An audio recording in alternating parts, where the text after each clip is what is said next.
Hi అండి, ఈరోజు మంచుగడ్డలతో మా పిల్లలైతే ఒక శివలింగాన్ని తయారు చేశారు.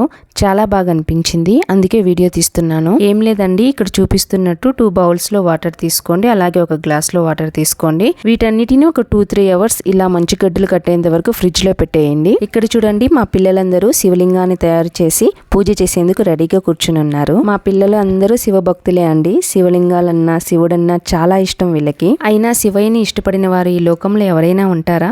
ఎవరు ఉండరు. ఇక్కడ బౌల్స్ నుండి ఐస్ ని ఇలా రిమూవ్ చేసి 1 by 1 ఇలా పెట్టుకుంటూ వెళ్లారు. చూసారా ఎంత బాగా వచ్చిందో ఆ శివలింగ రూపం. తర్వాత మా వాళ్ళందరూ పోటీ పడి నేను పూజ చేస్తానని ఒకరు పసుపు కుంకుమ, ఇంకొకరు ఫ్లవర్స్ పెడుతూ ఉన్నారు. చిన్నపిల్లలైనా వీళ్ళ భక్తిని చూస్తుంటే చాలా ముచ్చటేస్తుందండి. ఫైనల్ గా మన శివయ్య ఆ మంచు కొండల్లో ఇలా దిగి వచ్చేసాడు. పిల్లల మొహంలో వాళ్ళ ఆనందం చూడండి ఒకసారి. అలాగే ఇక్కడ క్లేతో ఒక చిన్న గణేషుని రెడీ చేసి ఇక్కడ పెట్టారు. ఎందుకు నాన్న అని అడిగితే, మొదటి పూజ గణేషునికి చేయాలంట. ఎక్కడ చూసారు అని అడిగితే, బాల గణేష్ వీడియోలో చూసాం మమ్మీ అని చెప్పారు. ఓకే, మంచి విషయమే నేర్చుకున్నారనిపించింది. తర్వాత ఇక్కడ ధూపం ఇచ్చేసి హారతి ఇస్తున్నారండి. తర్వాత ఈ హారతితో పూజ సమాప్తం అయిందంట. ఈ మాట పిల్లలే చెప్పారు, పూజ సమాప్తం అని. తర్వాత ఆ హారతిని నా చీటి తల్లి మనందరినీ తీసుకోమని ఇస్తుందండి. ఈ పూజ మీకు ఎలా అనిపించిందో కామెంట్ చేసి చెప్పండి. అలాగే ఈ వీడియో నచ్చినట్లయితే సబ్స్క్రైబ్ చేసుకోండి.